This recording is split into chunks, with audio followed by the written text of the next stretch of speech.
Punaise, j'ai deux trépieds différents et je suis pas capable de trouver les embouts qui vont ensemble, c'est fou ça. Salut, donc on se retrouve aujourd'hui comme je vous l'avais dit pour parler du bio.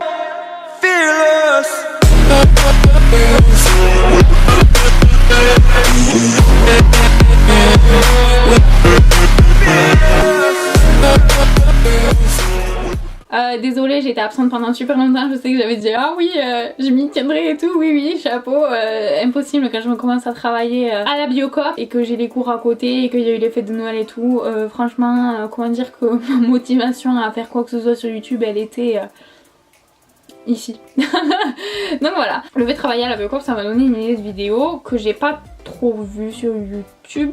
Il me semble, et trompez-moi si vous me le dites, je serais très curieuse d'en découvrir en tout cas d'autres dans ce style, je trouve ça super intéressant.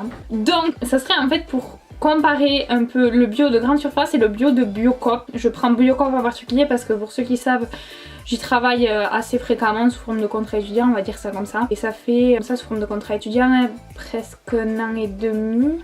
Quelque chose comme ça. Et j'y ai été cliente avant, il y a des trucs que j'ai appris en y travaillant que je savais pas avant. Donc je me suis dit que ça serait intéressant de vous en parler. On va partir sur les grosses différences. En fait, voilà sur quoi je m'appuie, c'est vraiment des documents Biocoop qu'on vous fournit quand vous êtes salarié là-bas. C'est un gros, je sais pas si c'est dans toutes les Biocoop pareil, mais en tout cas nous, donc sur Tarbes du coup, je sais que c'est sur les 2 magasins comme ça, on reçoit genre vraiment...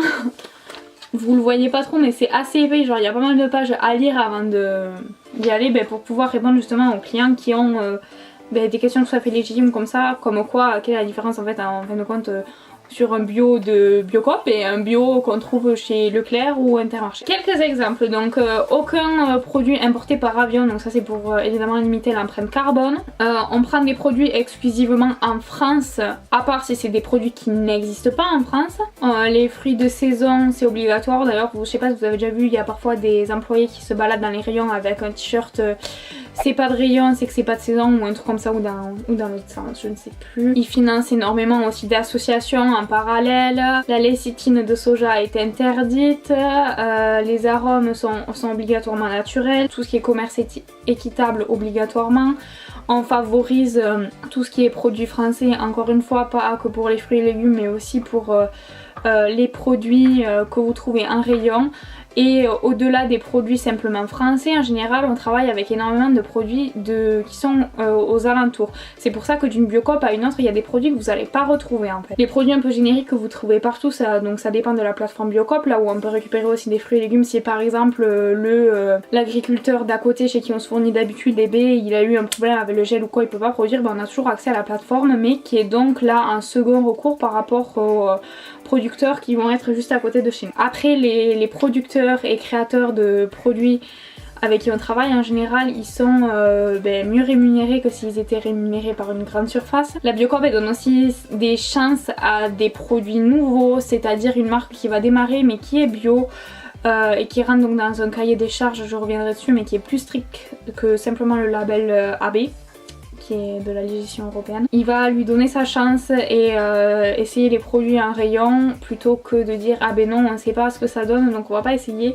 ce qui est le cas souvent en grande surface. Ensuite donc pour revenir sur donc ça c'est certains exemples parmi tant d'autres mais concrètement je pense que vous saisissez un peu la chose et en fait j'aimerais venir au cœur du sujet qui est donc pourquoi en fait sur label bio qui est régi par la communauté européenne, pourquoi en fait il y aurait tant de différences. En fait il faut savoir que 1964 il y avait le label Nature et Progrès qui régissait un peu tout ce qui est bio et tout, et en fait en 1985 donc c'est là où le label européen AB que vous voyez sur tous les petits produits, je vous mettrai un exemple ici, a vu le jour et en fait c'était une législation beaucoup plus souple, donc je reviens pas sur les demandes du bio en général parce que c'est pas le sujet de la vidéo. Si ça vous intéresse, cela dit, n'hésitez pas. Mais en fait, en quoi est-ce que la charte... Parce que pour remettre dans le contexte, il y a énormément de clients qui viennent en Biocoop et qui disent oui mais il y a un label AB, enfin je vois pas trop où est la différence, et quand on leur dit qu'en fait nous on a un cahier des charges plus rigide, ils ont du mal à y croire, sauf que c'est vraiment le cas. Pour qu'un produit apparaisse en Biocoop, il faut qu'il réponde à vraiment énormément de critères et ça se fait pas comme ça. Vous allez voir tout de suite pourquoi. Vraiment le fascicule est super long, je vais pas vous faire toute la vidéo dessus parce que sinon franchement on est pour des heures. Mais c'est super intéressant et je vous lis juste, je vous fais juste un récap des grands points. Putain, et je vais pas retrouver la page en plus, c'est pas possible. Ah oui, j'avais vu sur le téléphone. One eternity later. Du coup, pour contrecarrer ça, recréer quelque chose de plus strict, qui aurait plus qui serait plus appuyé par les lois mises en place par le label Nature et Progrès. En fait, ils ont créé leur propre label qui s'appelle Bio et Cohérent. Je vous mettrai le lien en barre d'infos pour que vous puissiez vous renseigner vous-même un peu plus sur tout ça, mais c'est super intéressant. Et du coup, je vais vous lire quelques trucs. Donc sur la différence entre le label AB européen et les produits qui ont été acceptés par Biocohérence. Alors par exemple sur la coexistence du bio et non bio sur une même ferme, donc c'est à dire que vous allez avoir un produit qui va vous être vendu comme bio, mais en fait à côté de ça il peut y avoir des produits qui vont être non bio qui vont être produits. Ça c'est accepté par la législation européenne, alors que les risques de contamination sont assez simples par l'air là pour le coup, surtout encore plus si c'est côte à côte. Pour le Biocohérence, ce n'est pas le cas. Pour ce qui est la fabrication des produits, donc pour le label européen classique, donc c'est du monde entier. Pour rentrer dans Biocohérence, il faut que ce soit 100% français. L'origine des ingrédients, monde entier. Pour Biocohérence, 100% France, à part, comme je disais précédemment, si vraiment l'ingrédient ne se fabrique pas en France. Et s'il n'est pas fabriqué en France, il faut absolument que ce soit un échange équitable. Les cultures sous serre chauffée, elles sont autorisées, donc encore une fois, pour ceux qui comprennent pas en quoi ça changerait quelque chose, parce que dans tous les cas l'aliment que vous allez consommer va être bio. En fait la culture sous serre niveau empreinte carbone c'est une catastrophe, donc elle est interdite sous Biocohérence mais acceptée par la législation européenne bio. Le bien-être animal pour la législation européenne il est pris en compte. Mais pour Biocohérence c'est vraiment des mesures renforcées avec des contrôles assez fréquents, avec un aménagement des milieux de vie, une limitation des temps de transport, un encadrement au niveau de l'abattage etc, parce que c'est très facile d'avoir des exagérations dessus. Donc au-delà de ça, donc c'est une vidéo très rapide, vous l'aurez compris, c'est juste pour vous donner en fait un aperçu accessible à tout le monde sans forcément rentrer dans des détails qui peuvent être chiants pour des gens qui sont pas intéressés par ça, ce que je peux tout à fait comprendre. Et pour finir, j'aimerais bien rebondir sur vos réactions quand je vous ai demandé la différence entre le bio de grande surface et le bio de Biocoop, parce que vous avez eu des super réactions. Alors à la base, je vous avais posé la question, est-ce que vous connaissez la différence entre le bio de grande surface et celui de Biocoop? 46% m'ont répondu oui et 54% m'ont répondu c'est pareil. Et j'ai dit du coup si oui pour vous quelle est la différence. Donc j'ai eu la provenance des produits, souvent les Biocoop se fournissent localement, je dirais, complètement raison. S'ils pouvaient faire en fait presque toute la Biocoop vraiment locale, ils le feraient. Comme j'ai dit au début, c'est les produits qui sont favorisés par les Biocoop en général. L'éthique et la qualité, l'éthique. Donc oui, encore une fois, comme j'ai dit, quand c'est pas des produits 100% français, sur le commerce nord-sud, c'est tout le temps du commerce équitable, tout le temps. C'est vraiment ça fait partie des chartes de Biocoop, puis il n'y a pas de...